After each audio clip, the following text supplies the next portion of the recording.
Ini Gerbang Makassar, gerakan bersama membangun Makassar. Iya. Kerja yang rakyat butuhkan. Artinya apa? Man, kalau kau terpilih nanti, kerja kau yang rakyat butuhkan. Iya. Jangan kau asal kerja saja, asal bikin. Bisa saya bilang Pak Rahman Bando ini paket komplit.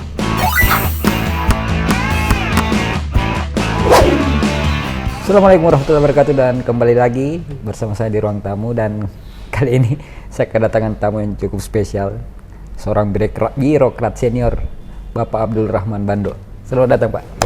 Terima kasih. Assalamualaikum warahmatullahi wabarakatuh. Waalaikumsalam warahmatullahi wabarakatuh. Kebetulan Bapak Rahman saya panggilkan aja, Pak. Siap.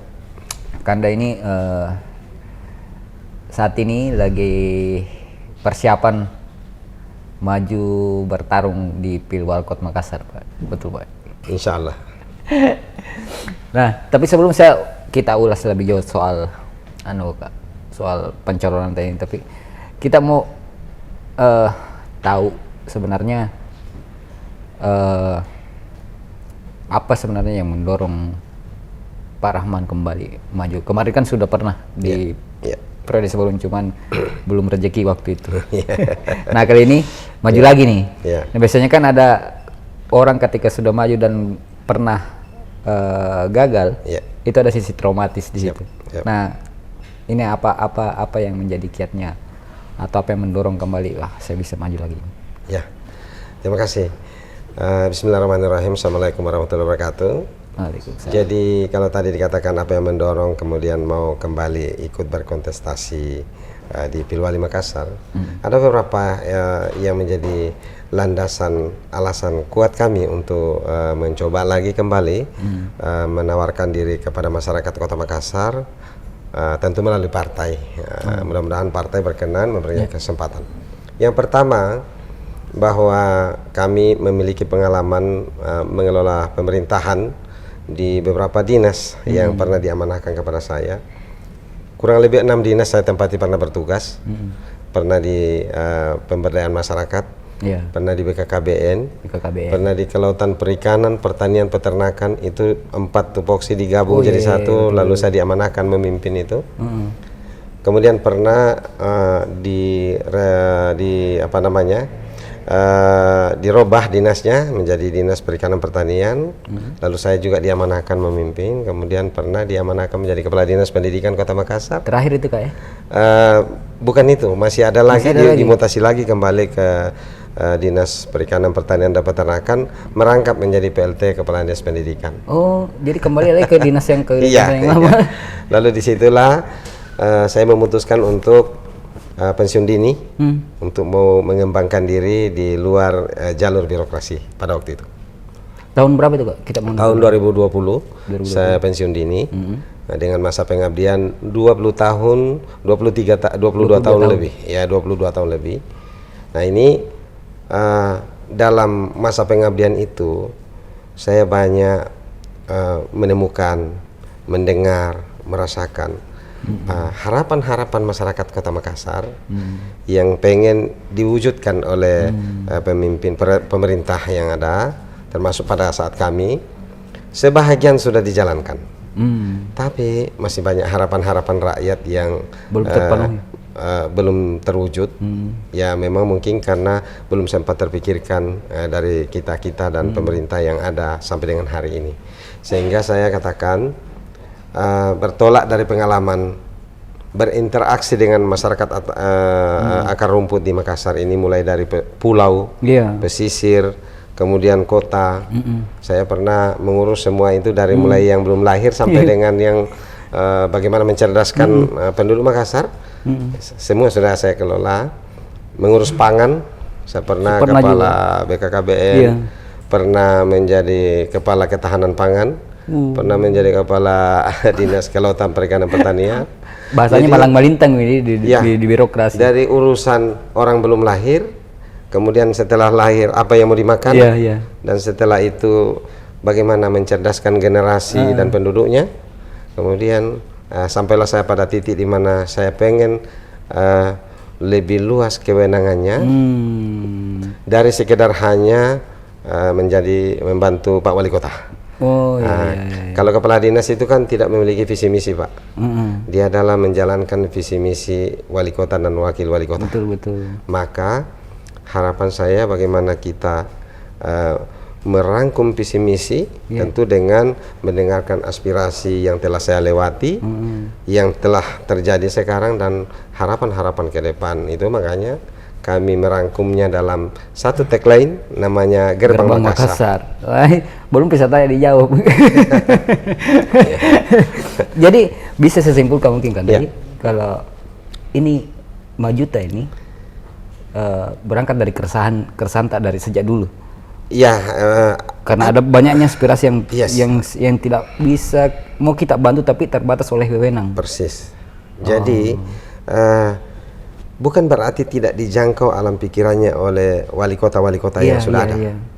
Tetapi karena ruang waktu untuk mengabdi itu dibatasi oleh waktu, dan harus ada alih kepemimpinan, dan sekarang 2024 ini saatnya alih kepemimpinan. Saya mau menjemput kesempatan itu. Yang bahasa orang menjemput takdir. Ya mudah-mudahan takdirnya berpihak kepada saya. Amin. Kita doakan. Amin. Doakan sama-sama. Nah, kita tadi ulas sebut beberapa pengalaman di birokrasi, dinas. Saya lebih tertarik ke dinas perikanan dan kelautan.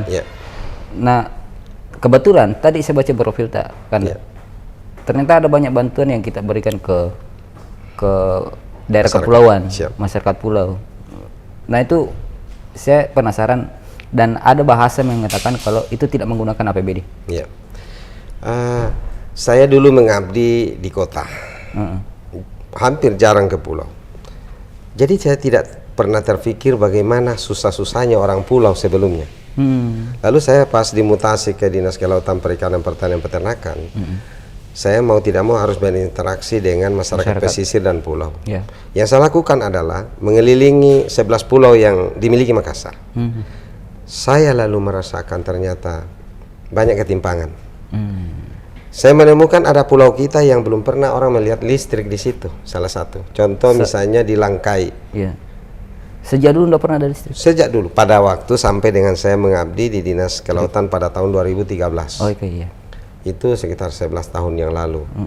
Saya datang, ini kok gelap gulita, ini pulau, tidak ada lampu listrik. Kemudian saya mencari jalurnya, ketemulah bahwa di Kementerian Kelautan itu memungkinkan kita difasilitasi. Lalu saya mengurus. Kami bangunlah namanya pengadaan listrik tenaga surya di sana.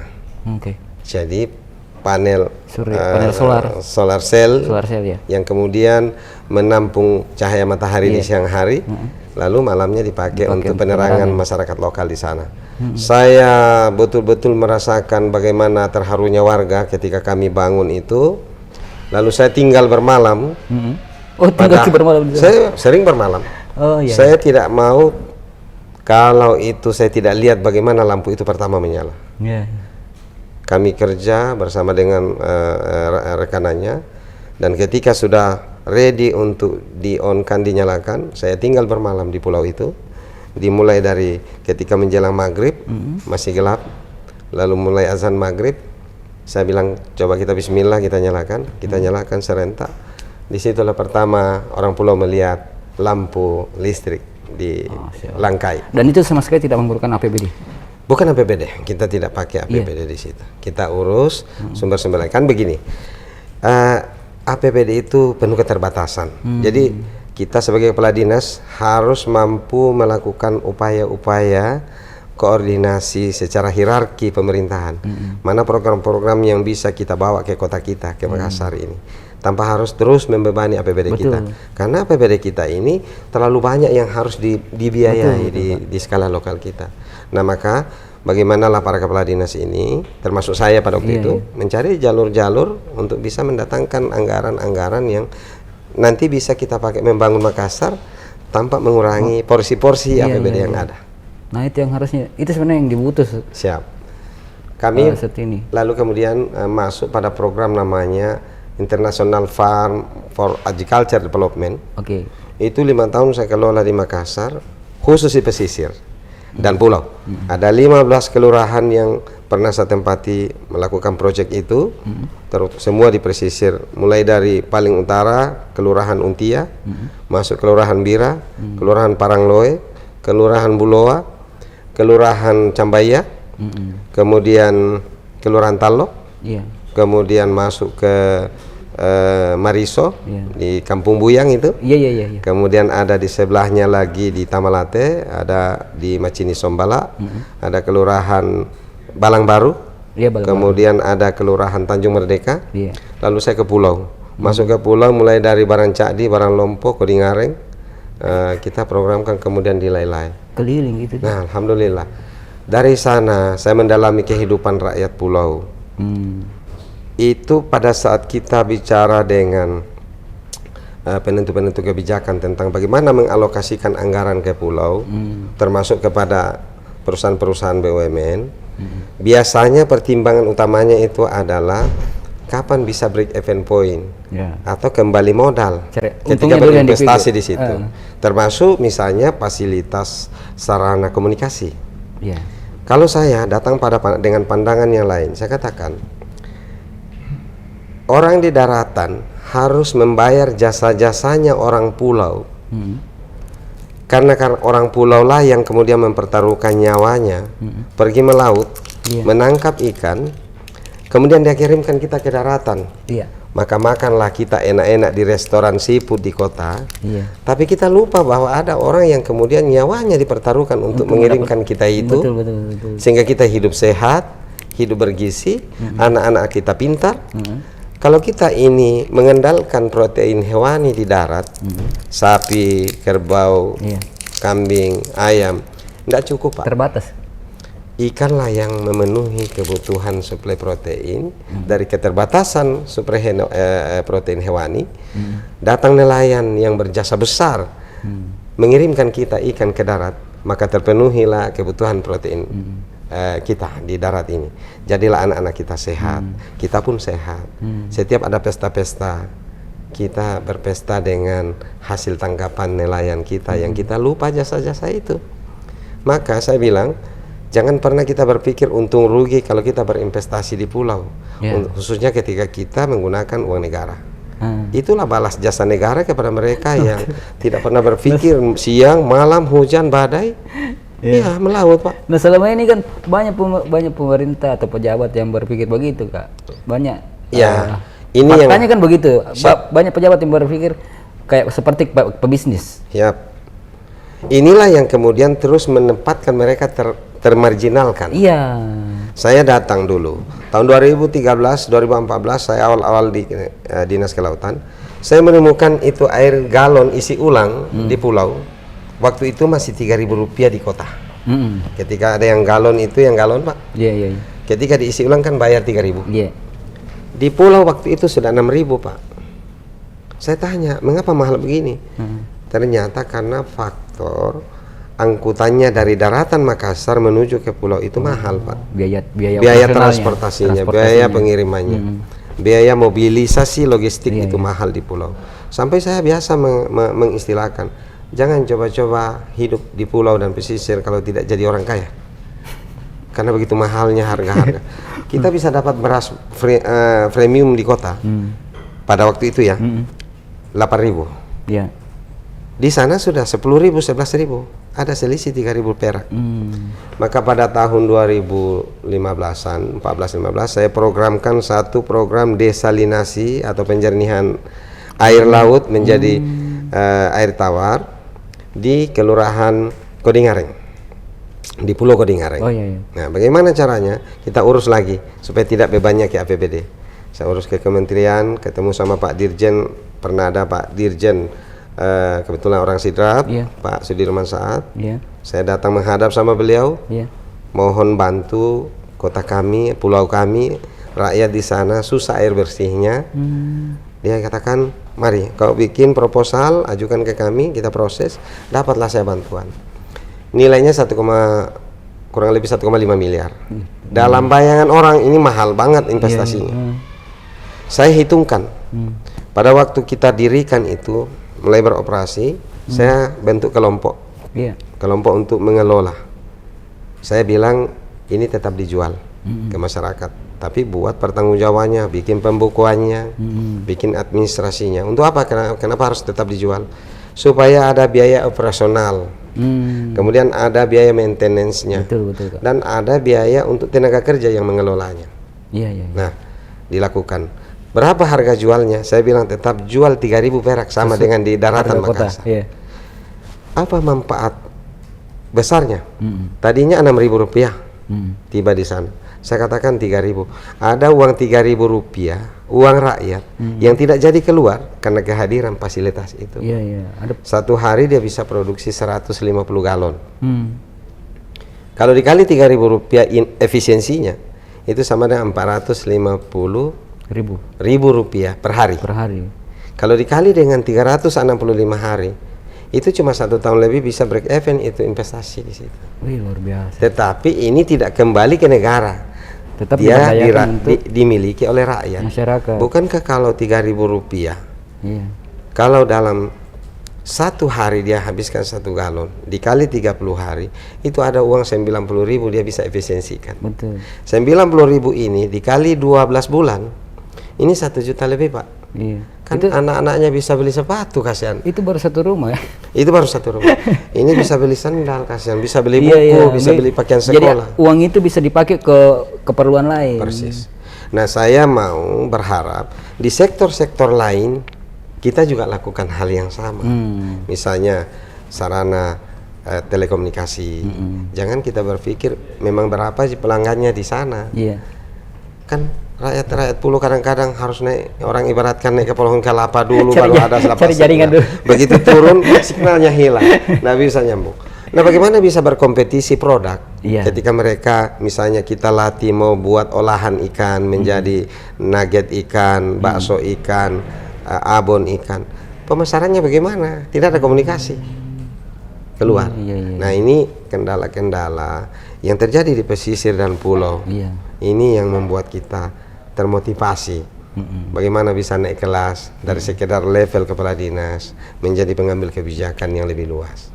Itu yang akarnya di situ ya, akar Kira-kira dorongannya dari situ. Sambil minum, Kak. Siap. Nah, di dalam kota bukan berarti tidak ada hal-hal seperti itu, Pak, yang kita temui. Kemarin saya sempat podcast sama anggota Ibu Yani Rahman. Kita banyak bahas soal pulau, Kak. Anggota DPR. Iya, Kebetulan dia wilayah dapilnya itu termasuk di wilayah Mariso, Kampung Buyang. Nah, dia sempat curhat bilang yang dibutuh sebenarnya di pulau itu banyak potensi tapi kurang digali.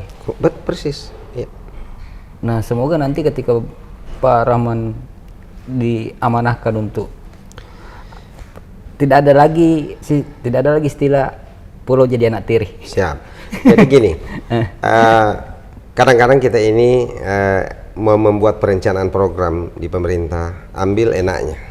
Bagaimana cepat ketika pimpinan memberi target buat perencanaan anggaran. Kita lupa menyerap aspirasi, apakah program yang kita buat itu betul-betul dibutuhkan rakyat di bawah. Itulah mengapa kami mengangkat tadi gerbang Makassar, kerja yang rakyat butuhkan. Nah, subtemanya di situ kan ada tertulis kecil di situ. Kerja yang rakyat butuhkan. Oh, saya baru paham. Ya. Setiap hari saya baca kalau lewat. Ya. Bapak mungkin cuma baca tapi belum meresapi. Iya. Ini gerbang Makassar. Gerakan bersama membangun Makassar. Iya.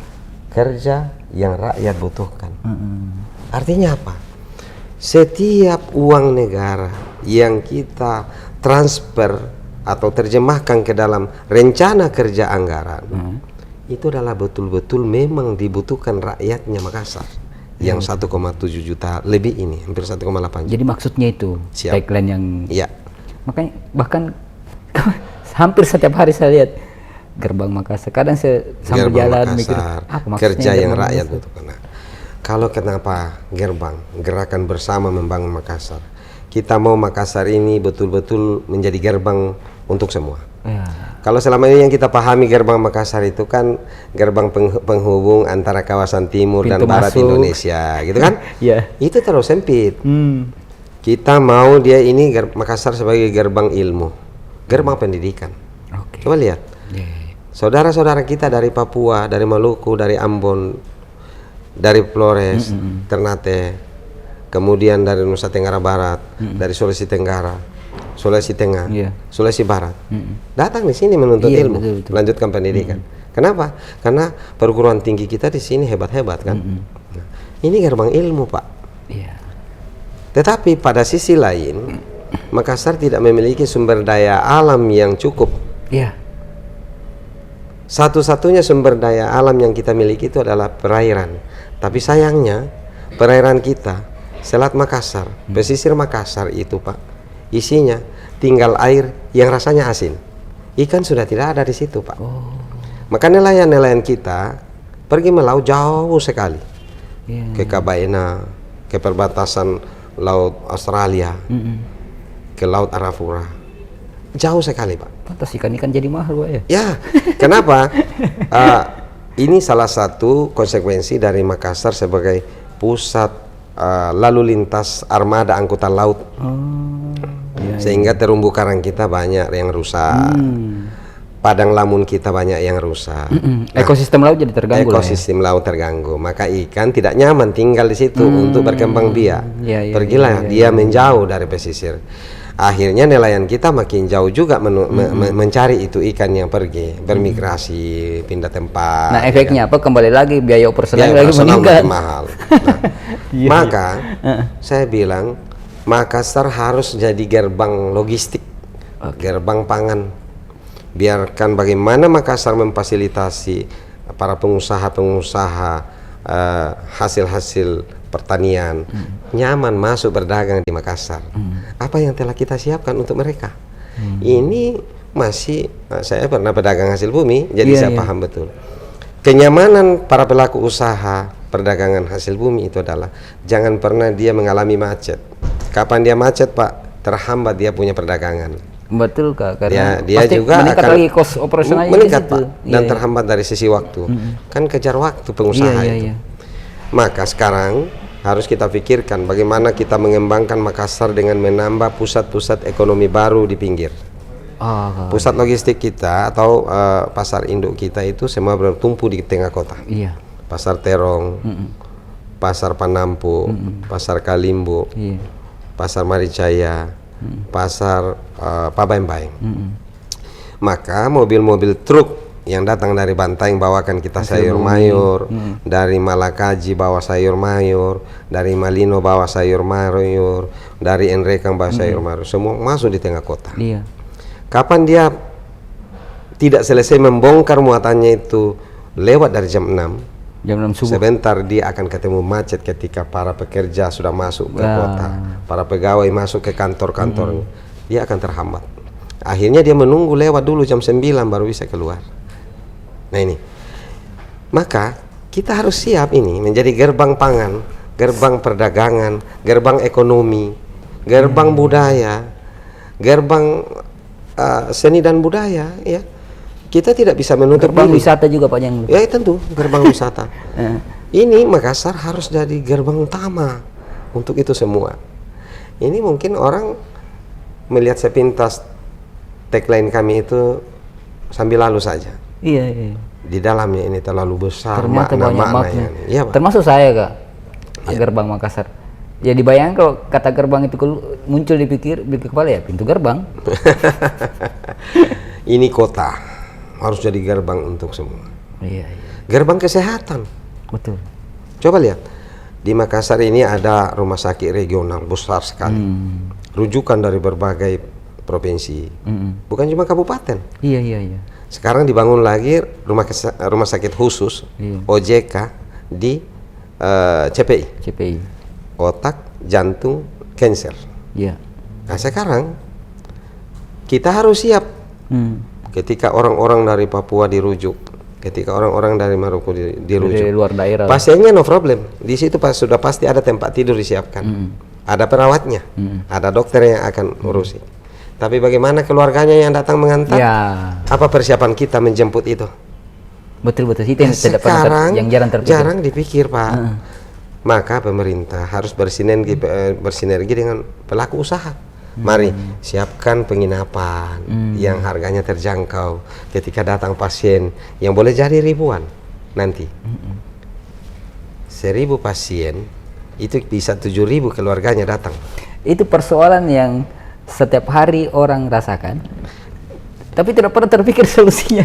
Ketika satu keluarga tak dirawat di rumah sakit, Iya. itu berpuluh-puluh anggota keluarga datang mau antrian membesuk. Ini kan yang kemudian muncul problemnya. Betul. Apa kesiapan kita Iya, membuat iya, mereka iya. itu nyaman? Nah, Baru ini terpikir problem. juga, baru gak terpikir terus ya. Kadang-kadang kita hanya fokusnya pada itu rumah sakit, keluargaku ada di situ, dirawat. Bagaimana keluarganya yang pasien ini diurus oleh kota? Yang menjaga Kan pasien kita ini. tidak boleh hanya fokus pada pasiennya, Pak. Sama dengan kampus. Kenapa kita katakan gerbang ilmu, gerbang pendidikan? Universitas Hasanuddin, universitas terbesar di Indonesia Timur. UNEM, Iya. UIN, Unismu, UMI, 45. Ini bisa ratusan ribu mahasiswa dari akumulasi ini semua. Kalau hanya untuk tempat kuliahnya, itu kampus sudah menyediakan bangku mejanya, ruangannya. Tapi di mana mereka tinggal? Ini harus ada rumah kos yang representatif, Yang murah, yang terjangkau. yang terjangkau, dan yang penting dari sisi keamanan. Dan kita jaga baik-baik agar anak-anak generasi baru kita itu, generasi muda, generasi Z kita, mempertahankan nilai-nilai moralitasnya. Betul. Nah, ini penting, Pak. Bagaimana ini kita memperhatikan sektor-sektor itu? Kenapa pemerintah yang terdahulu tidak pernah terpikir ke sana? Saya pikir pasti ada terlintas. Atau mungkin mungkin- bukan fokus, Ya, bukan fokus, atau mungkin dianggap, bukan oh, ke situ arah fokusnya. Kan setiap masa ada pemimpinnya dan setiap pemimpin ada masanya. Iya. Tetapi setiap masa ada tantangannya. Nah, ini dari hari ke hari kan kita ini seiring kemajuan kehidupan sosial kemasyarakatan, peradaban juga berkembang. Tantangan zaman berubah. Nah, karena itu kita harus mampu beradaptasi dengan perubahan-perubahan itu, disertai dengan inovasi-inovasi apa yang diharapkan dan dibutuhkan rakyat pada zaman itu. Iya, iya. Menyesuaikan dengan situasi Siap. dan kondisi kayak. Iya. Dulu waktu saya kuliah di tahun-tahun 89-90, kan itu belum ada problem kemacetan. Iya. Lah, satu-satu kendaraan yang lewat. Iya. Hari ini macet. Maka yang perlu dipikirkan, mengapa kota ini macet? Nah, apakah betul-betul hanya karena jalanannya sempit? Itu mungkin salah satu faktor. Tapi ada faktor lain yang kadang-kadang mungkin tidak dijangkau pikirannya oleh kita. Yaitu misalnya, di mana penduduk berada tinggal, lalu di mana urusannya. Iya. Kalau penduduk ini kan tiap hari kita ada urusan. Urusan pertama itu kalau dia usia sekolah adalah pergi ke sekolahnya, pergi ke kampusnya. Yang tenaga kerja pergi ke kantornya, pergi ke tempatnya dia bekerja, pergi ke mall untuk menjadi karyawan, pergi ke pasar. Iya. Tapi di mana tinggal?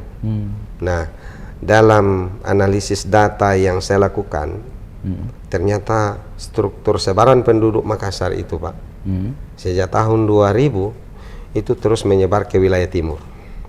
Oh, iya. Di mana itu wilayah timur? Kita anggaplah Jalan Petarani itu adalah garis tengah kota. Maka di sebelah timurnya itu kan Kecamatan Panakukang, Kecamatan Rapocini, Kecamatan Manggala, Kecamatan Tamalanrea, Kecamatan Beringkanaya, separuh Tallo. Iya. Nah, di situ itu penduduk lebih 65%. Oh, lebih besar penduduk daerah timur. Baik, Iya. kan di barat ini kota tua Iya. yang tidak lagi bertumbuh penduduk-penduduk baru di situ. Kalau punya tinggal di situ usia-usia tua, atau mungkin ada cucunya yang tinggal jaga nenek kakeknya di situ. Yang ada mall, toko, ruko-ruko, dan perkantoran. Nah, sekarang ketika penduduknya domisilinya di wilayah timur, tapi kantornya di barat, berarti kan pagi hari dia kemudian arus pergerakan penduduk kita dari timur ke barat. Iya, betul. Inilah macet. Itu yang saya rasa tiap hari. Rumah di mana? Di daerah timur juga. Ya pastilah. Di Moncongloe, di Tamalanrea. Nah, kan.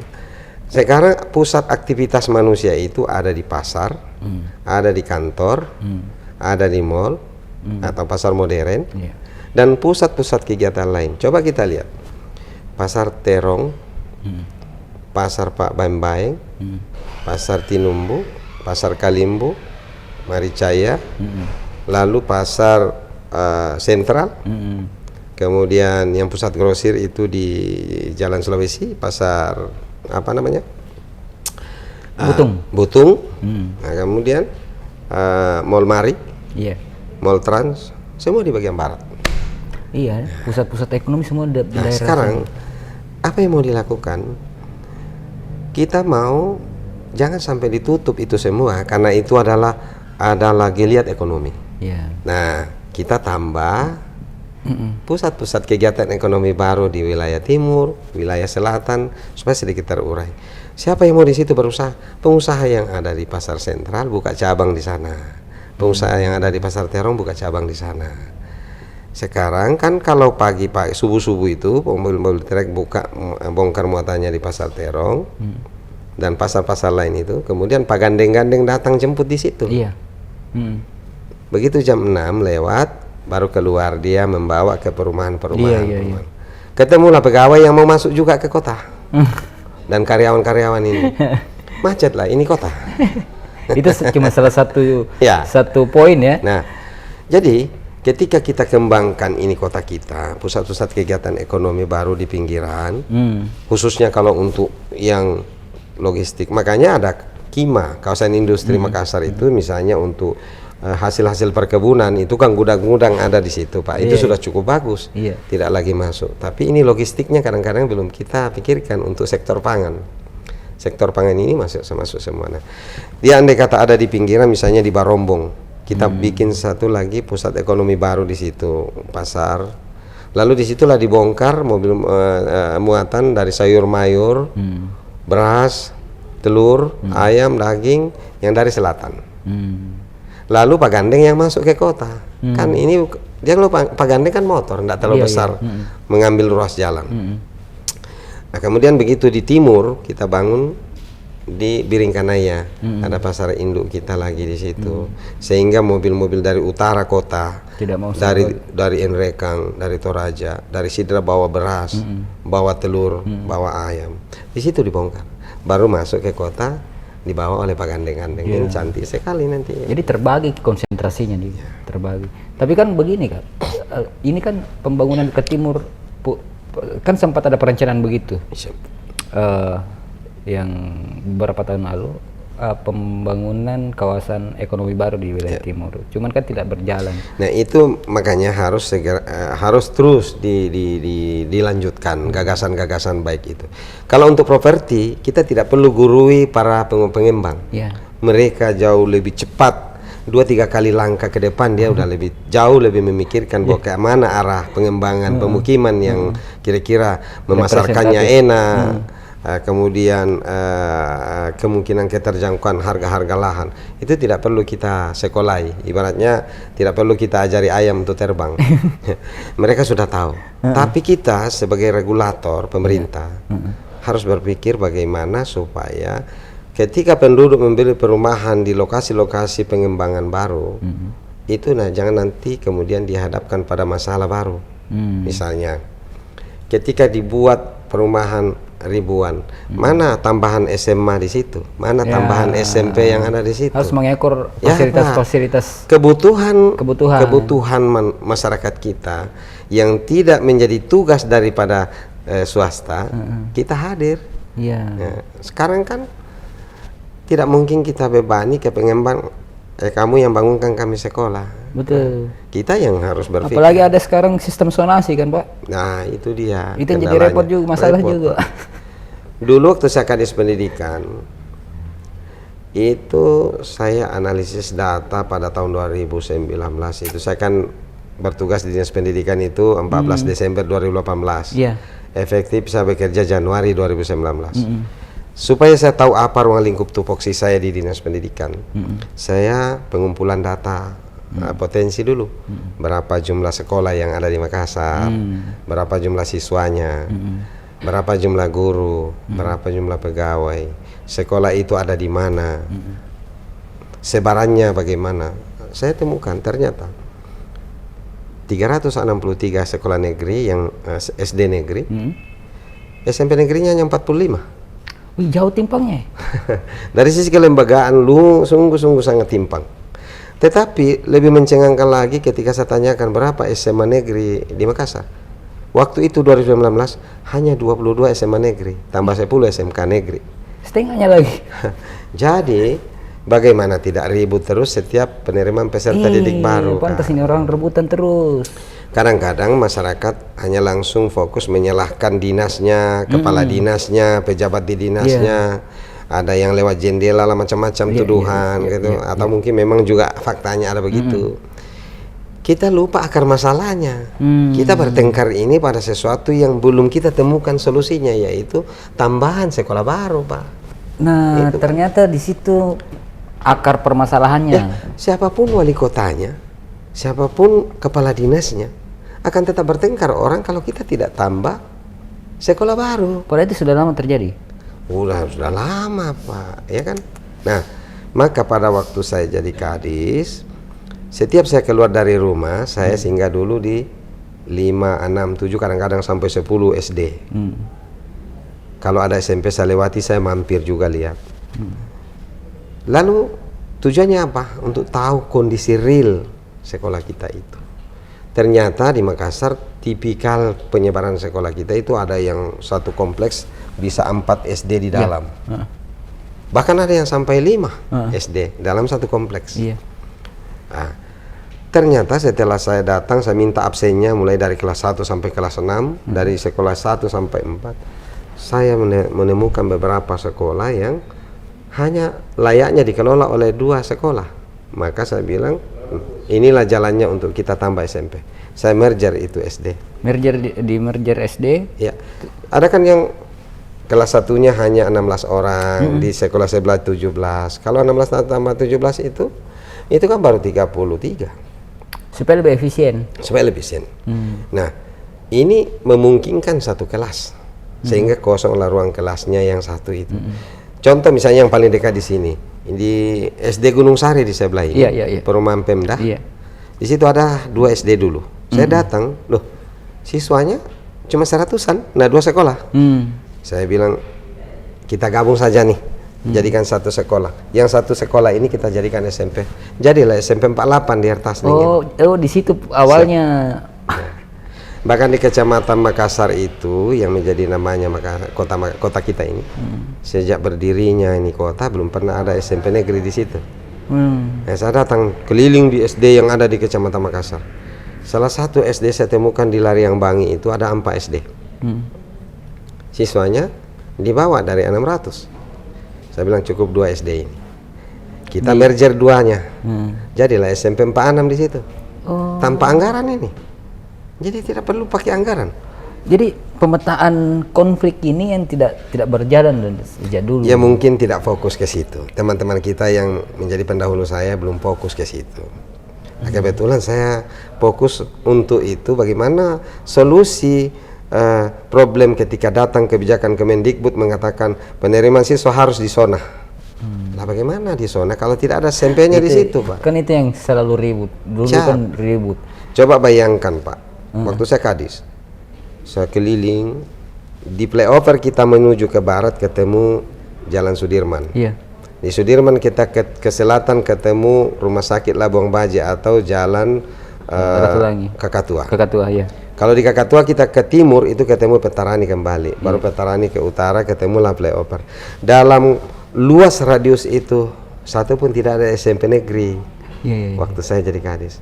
Sekarang kalau disuruh orang mendaftar zona, mau kemana anak-anaknya rakyat Makassar yang ada dalam radius itu mendaftar? Nah sementara di dalam situ tidak ada SMP negerinya. Kalau yang ekonomi mampu, begitu tamat TK dia cari SD swasta yang berbayar, tapi kualitasnya lengkap, fasilitasnya lengkap. Tamat SD dia langsung cari SMP swasta yang memiliki fasilitas yang bagus. Sistem di dalam bagus, ya kan? tidak masalah itu. Tapi rakyat kita yang menengah ke bawah ini yang jadi masalah. Tidak mampu masuk di sekolah berbayar. Nah, ketemu dengan situasi di mana tidak ada sekolah negeri terdekat pada saat penerimaan siswa baru, drop out lah itu anak-anaknya. Itulah Pak. Gitu Pak. Nah ini kan itu sebenarnya betul yang tadi Bapak bilang, harus selalu ada pemetaan sebelum memecahkan solusi. Ya. Nah Di perbatasan kita Goa, Makassar di Katangka, itu tidak ada SMP negeri di situ dulu Pak. Tapi ada SD dalam satu kompleks, 4 SD, sedikit sekali siswanya. Saya katakan merger ini SD. Jadilah SMP 49 di situ Pak, di Katangka Jalase Yusuf.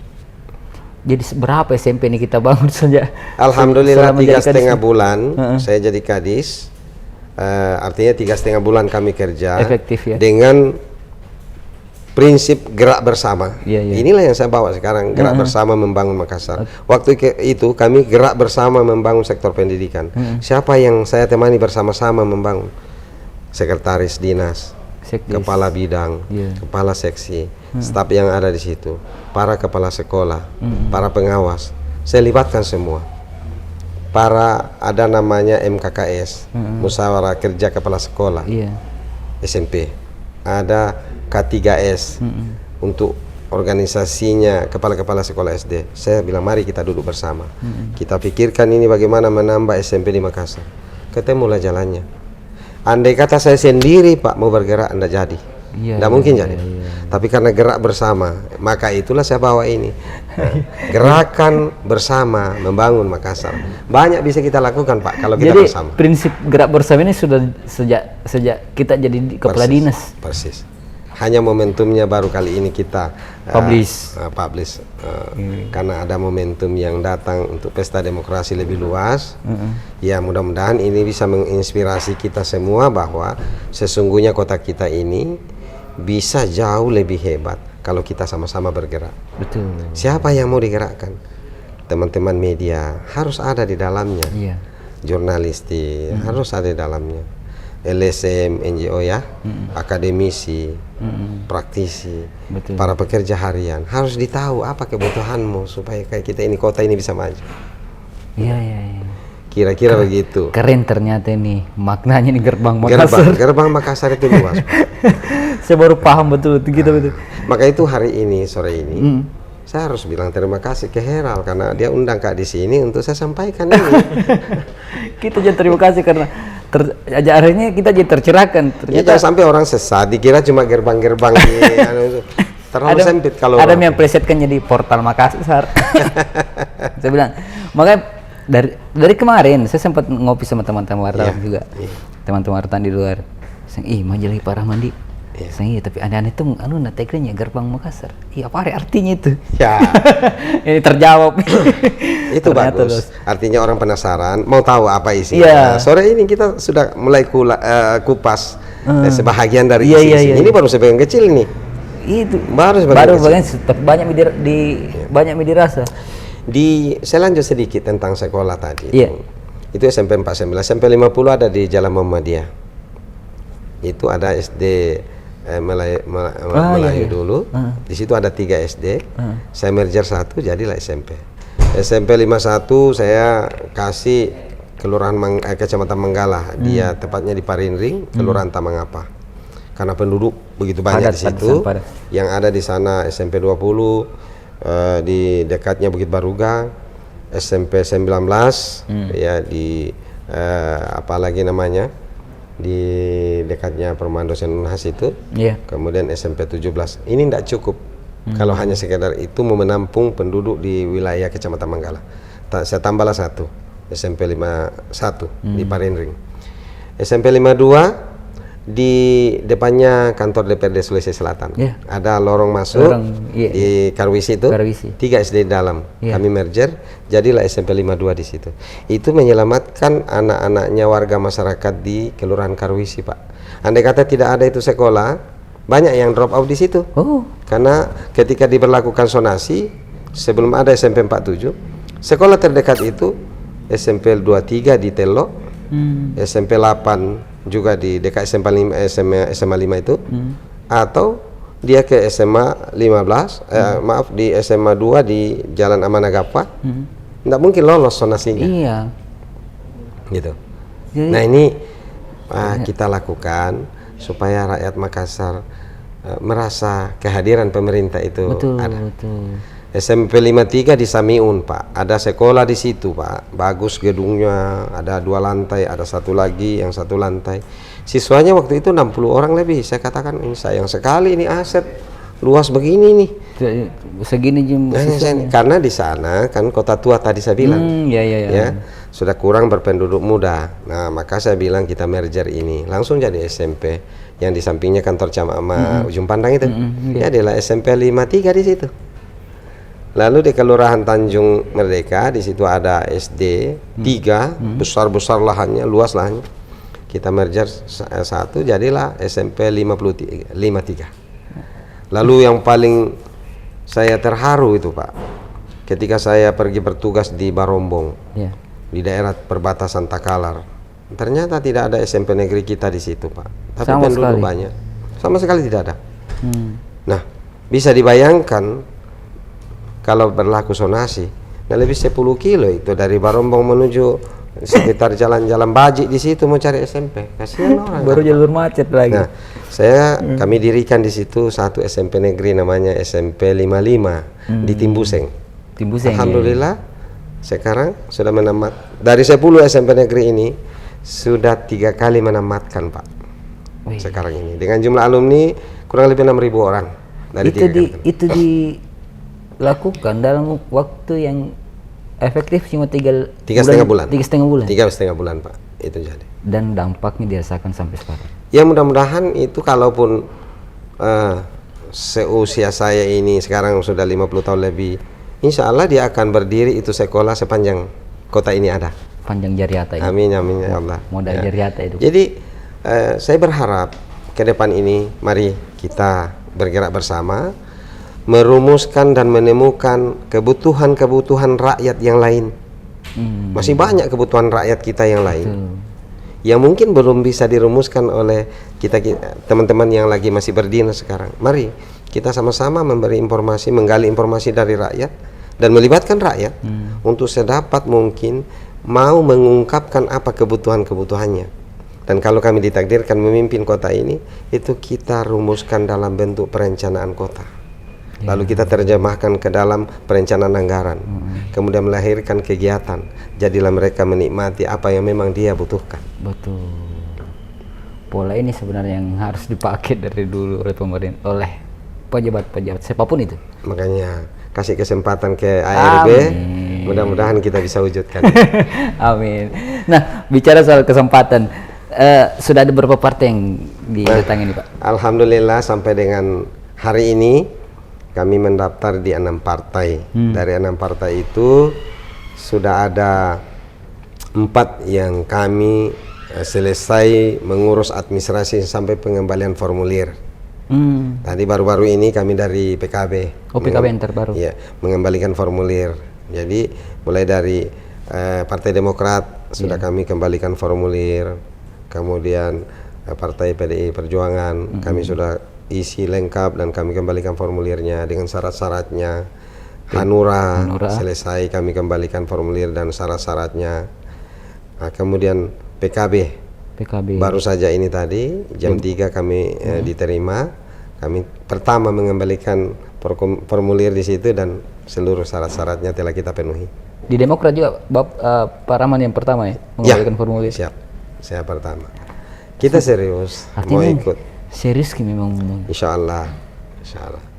Tetapi ini kan kuncinya ada di partai. Apakah partai berkenan memberikan ruang kepada kita untuk ikut berkompetisi, lalu rakyat menentukan pilihannya. Ya mudah-mudahan gagasan-gagasan baik yang telah saya persembahkan waktu mengabdi di Makassar maupun yang akan kita persembahkan ke depan dikasih kesempatan bisa diterima baik oleh rakyat Makassar. Insya Allah. Apalagi kalau saya yakin dengan apa yang tadi Pak Rahman sampaikan tadi, yang makna dari gerbang Makassar itu sesuatu yang luar biasa sebenarnya, Pak. Pola pola pikir kita dalam cara berpikir kita untuk membangun kota. Ya. Itu mungkin saya bisa bilang jarang orang bisa berpikir seperti itu. Tadi saya bilang potensi kita tidak lumayan banyak di sumber daya alam. Maka ada 3 sektor yang menjadi andalan kita jika seandainya, dan baik sebelum saya dan nanti ke depan, kita hanya bisa mengandalkan sektor jasa, sektor perdagangan, dan sektor industri. Tetapi pariwisata memungkinkan kita masuk. Yeah. Kota kita ini diapit oleh 2 sungai besar, namanya Sungai Jeneberang di selatan, Sungai Sadang, dan Sungai Tello di utara. Sungai Tallo, Sungai Tallo di utara. Ini 2 sungai besar ini sampai dengan hari ini lebih dominannya hanya dijadikan jalanannya air kembali ke laut. Ya. Iya. Padahal di negara-negara maju sungai itu berkah, rahmat betul, dan menjadi sumber devisa, sumber PAD. Kita rakyat malah trauma kepada sungai, dia sumber malapetaka, banjir, apa semua. Kenapa begini? Iya. Nah, apa di pikiran tentang sungai? Itu harus menjadi sumber berkah, gitu menurut saya. Caranya bagaimana? Ya, saya sudah memulai, walaupun kecil-kecil. Ya. Di Sungai Tallo itu bersambung ke Sungai Tello, lanjut ke Tallo. Kita pengen ke depan itu dijadikan sebagai wisata air. Saya sudah pernah mengkonsep dulu waktu saya Kadis Kelautan, kita buat namanya wisata bahari terintegrasi. Jadi di setiap spot-spot misalnya jarak 300 sampai 500 meter ada lagi gazebo-gazebo dibangun di pesisir-pesisir Sungai Tallo dan Tello itu. Tetapi pemerintah bekerja sama swasta menghadirkan perahu wisata yang representatif, yang karyawannya di atas tentu terlatih, dilatih menjadi peramu wisata. Siapa punya tugas? Dinas pariwisata nanti yang harus latih, supaya ada standar-standar. Jangan seperti sekarang kita punya nelayan kasihan yang mengantar wisatawan kita yang pergi ke misalnya pulau Lailae atau di pulau-pulau yang ada yang pakai celana pendek, ada yang sambil nenteng sarung. Ini kan tidak standar, Pak, ya kan? Perahunya juga kadang tidak standar. Perahunya ada yang pakai tenda kuning, tenda hijau, tenda biru, robek-robek lagi. Tidak standar. Iya. Nah, apakah mereka tidak mau mengikuti standar? Pasti mau. Hanya belum dibuatkan standarisasi, dan kita regulator kan pemerintah ini. Kalau dibuat standarnya bahwa oke, kamu nelayan, kamu punya standar perahu mengantar penumpang, terutama wisatawan, kita bikin. Saya pernah ke Venesia, Pak. Waduh, saya malu karena kita ini selalu dikatakan negara maritim. Kita tidak memanfaatkan laut kita untuk potensi-potensi itu, untuk mendapatkan pendapatan devisa negara yang lumayan. Di sana semua lorong-lorongnya dari air, tetapi perahunya standar, baik dari desain modelnya, keseimbangannya, keamanan para pengunjungnya, maupun kebersihannya, Pak. Saya tidak pernah melihat satu botol aqua mengapung di seluruh lorong-lorongnya Venesia itu. Nah, ini kan luar biasa, Pak. Kenapa bisa terjadi? Mereka gerak bersama, Pak. Ada penyadaran bersama bahwa kehidupan kita di wisata air. Lah kalau nanti kita bisa bergerak bersama memanfaatkan sungai yang 2 ini kita jadikan sebagai tempat wisata, apa tidak dahsyat ini wisata Makassar? Iya, Pak. Pada sini. Dan kita ada historinya, Pak. Ada Pulau Lakang. Di situ ada gua bersejarah, Pak. Iya. Iya. Spot itu wisata salah satu situs bersejarah. Tapi kita tidak jual sebagai objek wisata. Iya. Belum dimaksimalkan. Nah, saya dulu waktu Kadis Kelautan kita sudah bikin dermaga apung di situ, tapi skala kecil. Nah, makanya kita mau naik kelas supaya dibikin dermaga yang lebih besar nanti, kan? Gitu. Nah, semoga, Pak. Semoga di utara kota kami waktu Kadis Kelautan sudah membuat wisata mangrove, Pak. Mungkin Bapak pernah rekreasi ke situ? Saya pernah liputan di situ. Kami yang menggagas dari bawah itu, Pak. Iya. dari nol. Karena apa? Penduduk kita di situ dulu sebelum kita edukasi penyadaran itu bahkan ditebangi itu mangrove di situ. Iya. Lalu kami datang, kita bikin kelompok. Sebelumnya teman-teman kita sudah sering nanam, tapi yang melakukan pemerintah. Saya katakan harus ada pelibatan masyarakat lokal. Nah, setelah kami lakukan itu, saya kelompokkan masyarakat, kemudian pertama kita cari bibit, lalu kita tanam bersama, kemudian saya naik ke perahu menyuluh, Bapak Ibu yang saya hormati, ini kita menanam hari ini, kira-kira berapa tahun baru sama tingginya pohon bakau yang kira-kira ada 20 meter itu. Dia bilang itu 20-an tahun, Pak. Tapi kalau yang 20-an meter itu kita tebang, berapa lama bisa tumbang? 5 menit bisa tumbang, Pak Kadis. Waduh. Coba yang 20 tahun kita tunggu, 5 menit Bapak tebang, dia tumbang di bawah. Apa artinya? Ketika kita resource sumber daya alam itu memang tidak gampang. Lalu saya tanya, kalau datang angin puting beliung, bertiup kencang, rumah siapa pertama dibongkar atapnya? Kami, Pak, karena kami di pesisir. Ya, maka jangan tunggu orang antang mau tanamkan bakau ini. Cara menyadarkan masyarakat seperti itu. Jangan tunggu orang Panakukang, karena mereka di sana jauh dari pesisir. Bapak-bapak ibu lah di sini yang harus jaga ini bakau. Akhirnya semua mereka sekarang ikut menjaga. Nah, saya bilang penanaman berikutnya kita mau lakukan, tapi saya tidak mau beli lagi bibit dari luar. Bibitkan di sini supaya ada sumber ekonominya. Nah, dia bibitkan.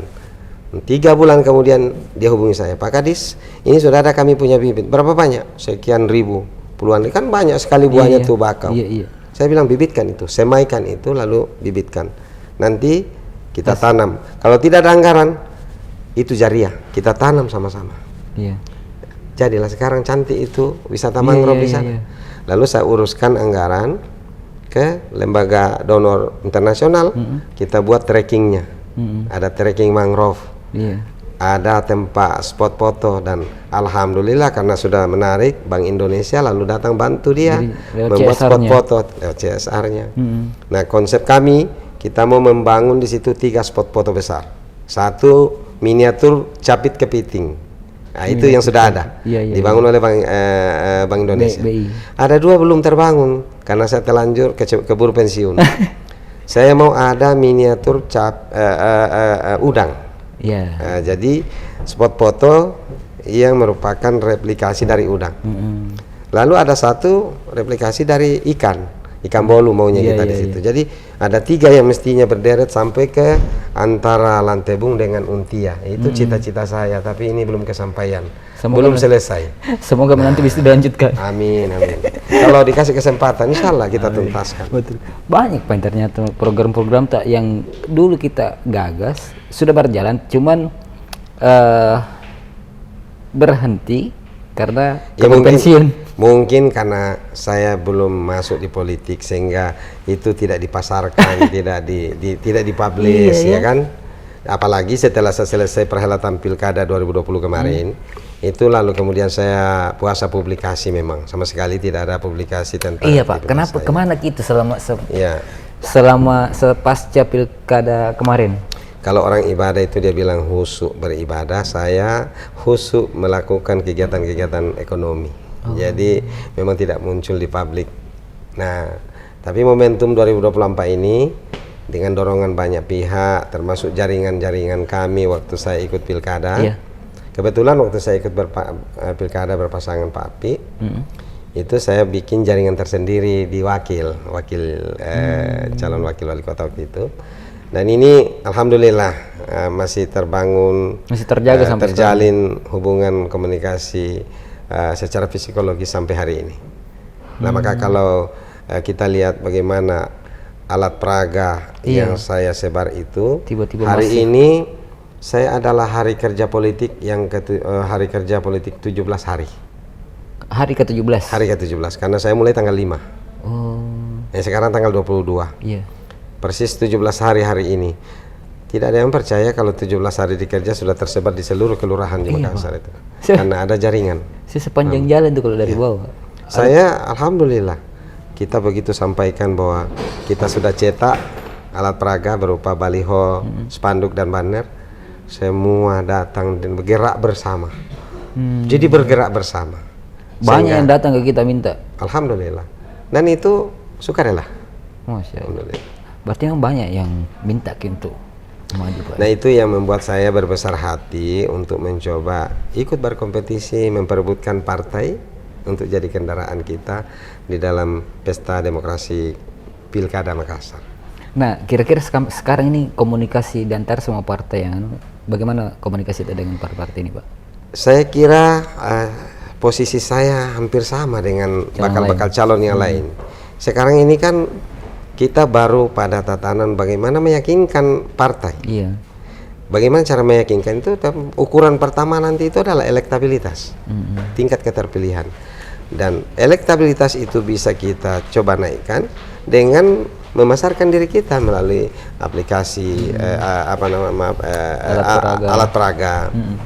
Juga ya seperti ini nih. Iya. Saya jelaskan bahwa pernah saya ada karya-karya seperti ini, gitu kan.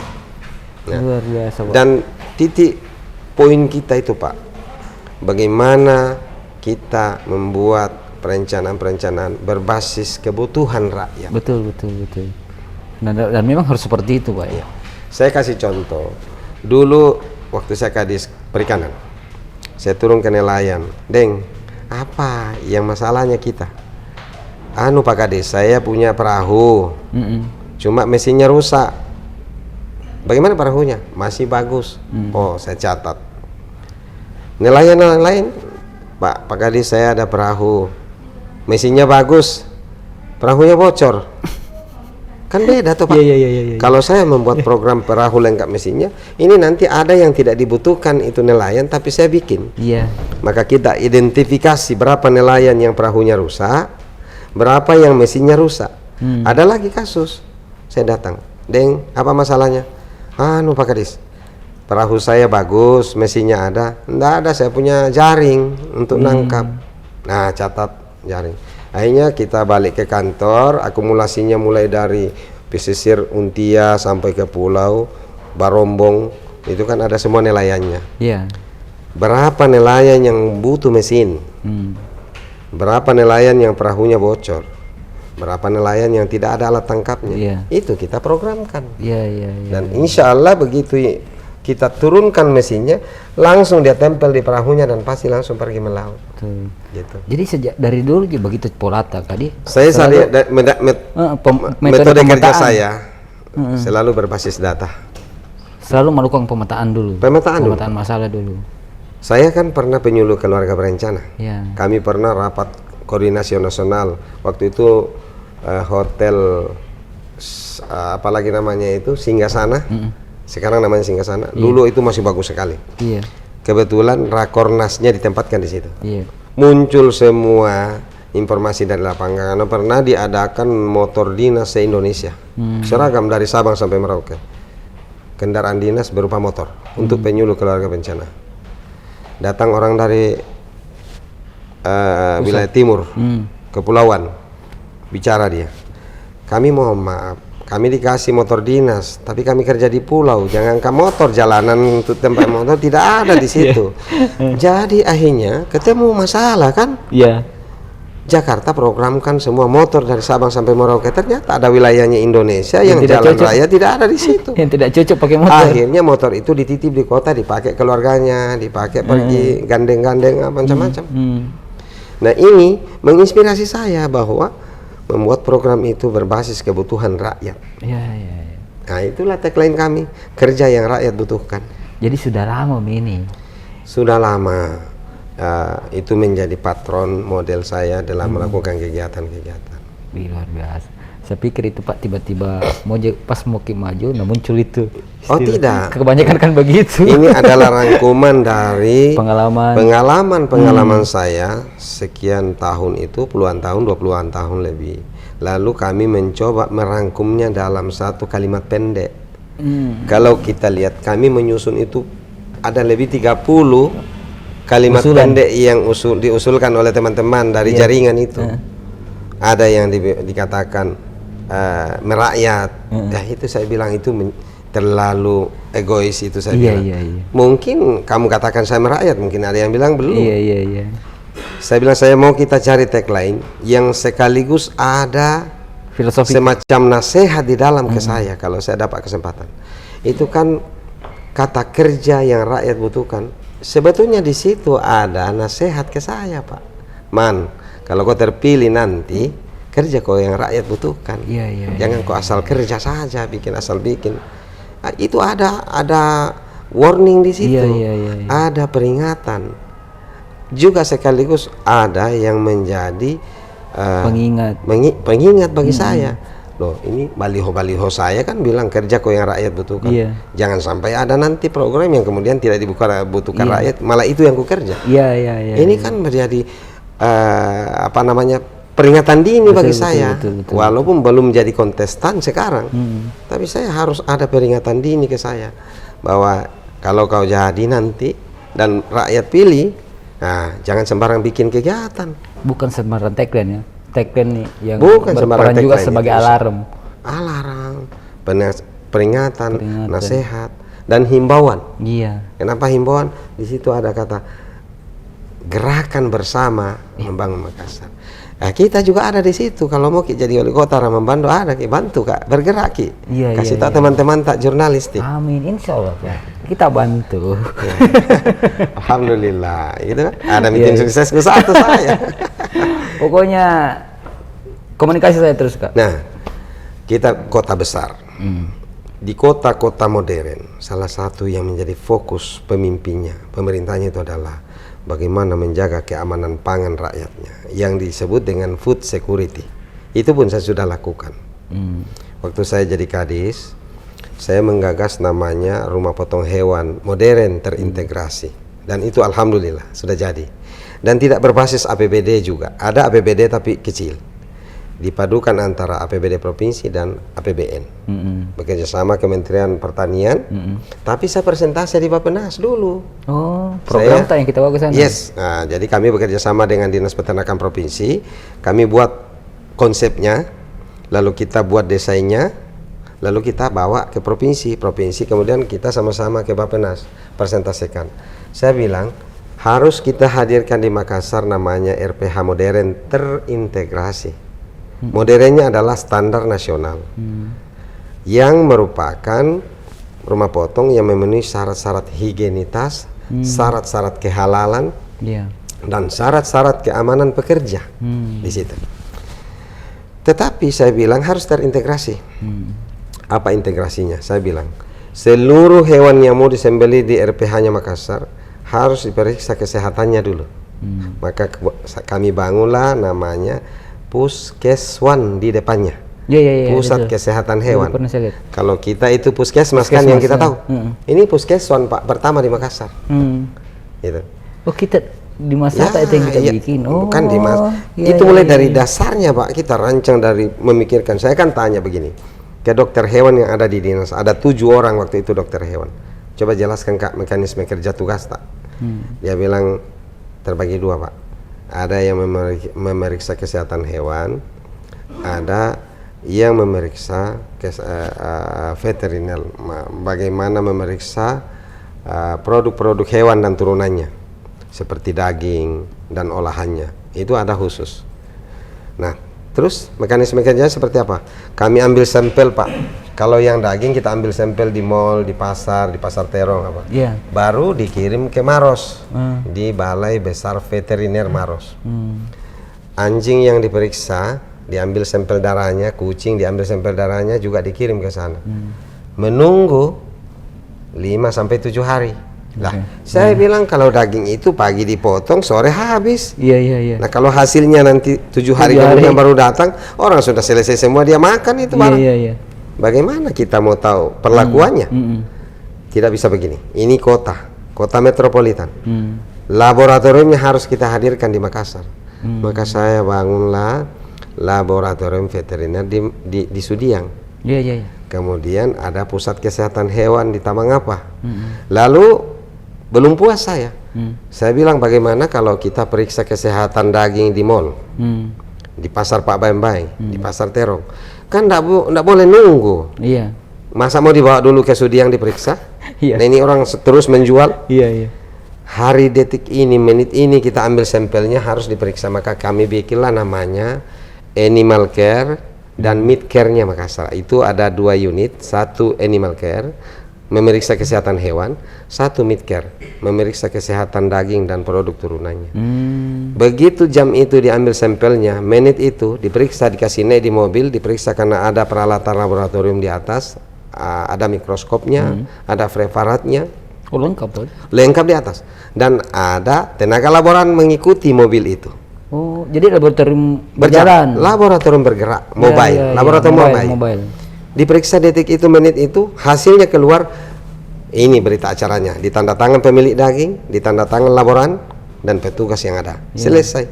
Kalau ada daging yang berformalin, hari itu kita bisa eksekusi, kita sita, dimusnahkan. Dan itu kami sudah temukan, pernah temukan kalau tidak salah 1,9 ton di salah satu pasar kita. Oh iya, pernah berformalin. Itu pernah viral kan? Pernah viral dulu. Kalau tidak ada laboratorium mobile, bagaimana saya bisa melakukan pengamanan itu, Pak? Efektivitasnya yang kita kejar. Efektivitas dan efisiensi. Efisiensi, betul.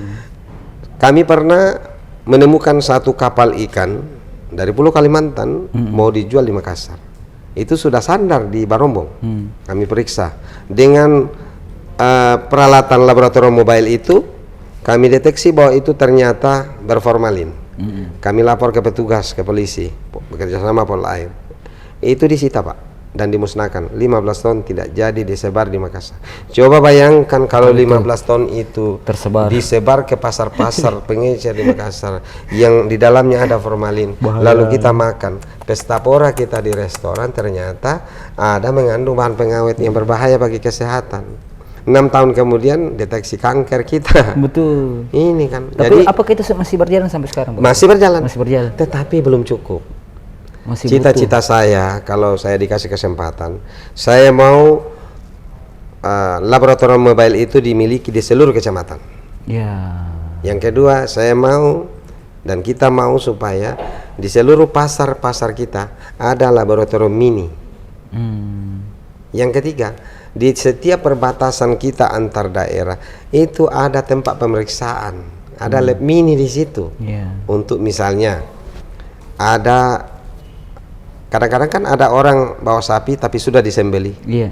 Jangan-jangan ini sapi ada pengawetnya nih. Ya kan? Atau daging lain atau daging yang dibawa masuk ke kota yang sudah berhari-hari, yang sudah tidak layak konsumsi, pH-nya sudah tidak standar, itu kita periksa. Tapi kalau tidak ada lab kita di perbatasan, kita hanya mereka-reka dan kita bisa dituntut balik.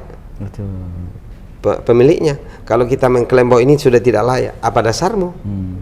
Nah, kami alhamdulillah, saya bertugas 8 tahun lebih memimpin dinas peternakan, kurang lebih. Tidak pernah dapat komplain, tidak pernah dapat somasi karena kita mempersiapkan backupnya. Betul. Siapa mau somasi saya? Lah saya periksa, ada labnya, ada buktinya.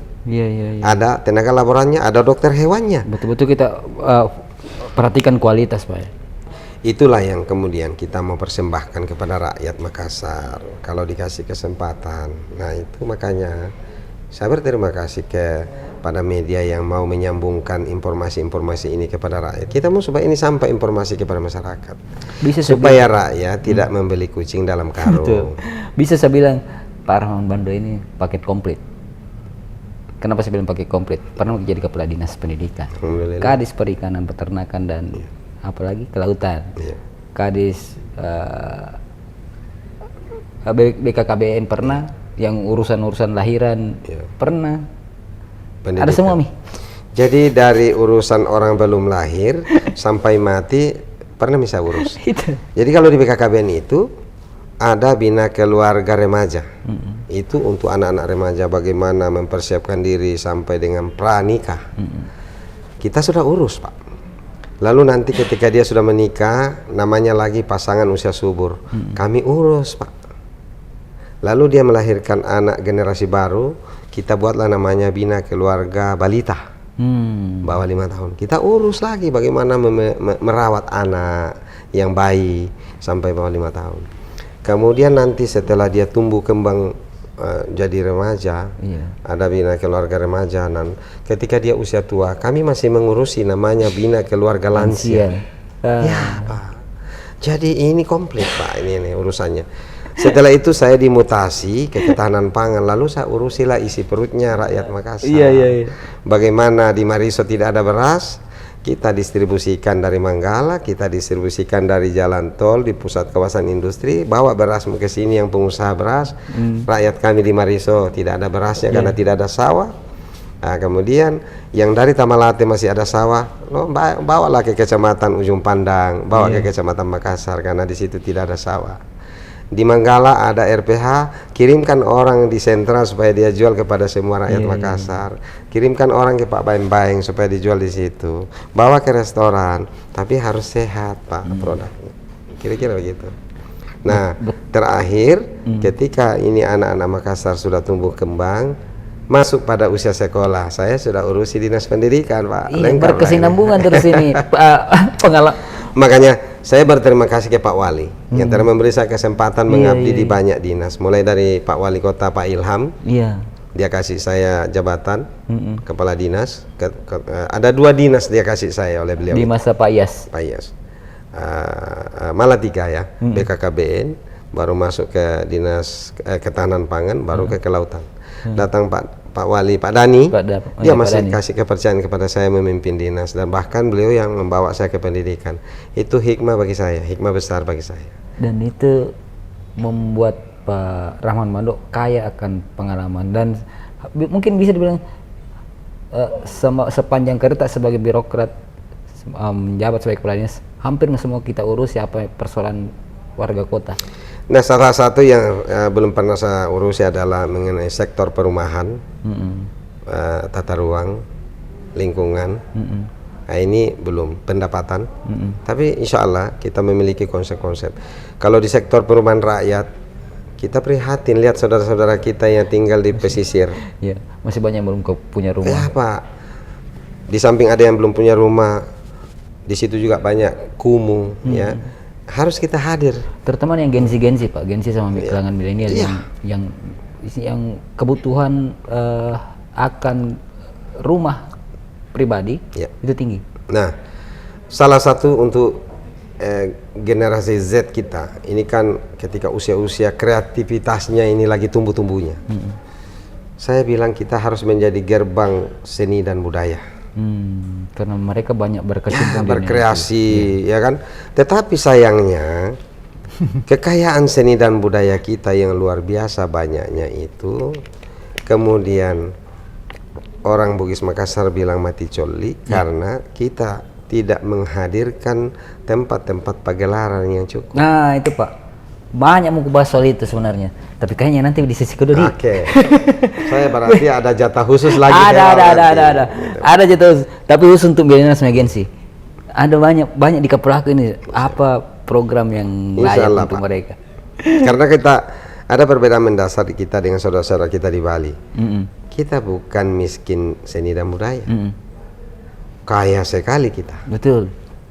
Tetapi pemasarannya mau di mana dipasarkan? Kan sektor itu yang sampai sekarang belum bisa dirasakan di Makassar. Nanti kasih saya waktu, kita urai lebih luas lagi. Nanti kita di mana tadi itu, di mana tadi yang kita bilang itu, Pak? Di Moncongloe. Moncongloe. Nanti kita bahas di situ deh. Baik, Pak. Terakhir untuk pesan-pesan ke masyarakat lah. Ya. Kepada seluruh rakyat Makassar, saya menawarkan Gerbang Makassar, gerakan bersama membangun Makassar, kerja yang rakyat butuhkan. Mari kita sama-sama bergerak. Kalau rakyat Makassar menganggap ini adalah suatu kebaikan, adalah suatu pintu untuk menuju kemajuan, bantu saya. Mari kita bergerak bersama untuk mewujudkan mimpi-mimpi besar, menjadikan Makassar setara dengan kota-kota modern lainnya di dunia ini. Tetapi yang paling penting adalah bagaimana kita bergerak bersama membangun Makassar yang landasannya dari hal-hal yang memang dibutuhkan rakyat Makassar, sehingga seluruh potensi anggaran yang ada kita persembahkan untuk mengangkat derajat ekonomi masyarakat Makassar, yang pada muaranya nanti insya Allah akan menuju pada peningkatan tingkat kesejahteraan rakyat Makassar. Amin. Insya Allah, Pak. Jadi ada banyak hal yang paling pokok adalah rasa penasaran saya tentang gerbang Makassar itu sudah terjawab. Terjawab tuntas. Baru dan lugas. sebagian kecil. Baru sebagian kecil itu baru sebagian. Sebetulnya luas sekali yang bisa kita urai di dalam gerbang Makassar, kerja yang rakyat butuhkan itu. Betul. Yang jelas terjawab nih sedikit penasaran, bukan sedikit, banyak yang terjawab. Siap. Pak Rahman, terima kasih banyak. Siap. Terima kasih banyak. Saya pun terima kasih telah diberi ruang dan kesempatan untuk menjelaskan kalimat pendek yang menjadi polemik dalam tanda kutip, yaitu gerbang Makassar, kerja yang rakyat butuhkan. Betul. Tapi saya masih mau tagih lagi Pak Rahman untuk sesi kedua nanti. Insya Allah. Saya mudah-mudahan masih ada waktunya, nanti kita dalam waktu dekat kita bincang-bincang lagi di. Selalu ada waktu untuk Herald. Amin. Terima kasih banyak. Oke, dan itu terima kasih banyak. Sampai ketemu di ruang tamu berikut. Assalamualaikum warahmatullahi wabarakatuh. Waalaikumsalam warahmatullahi wabarakatuh.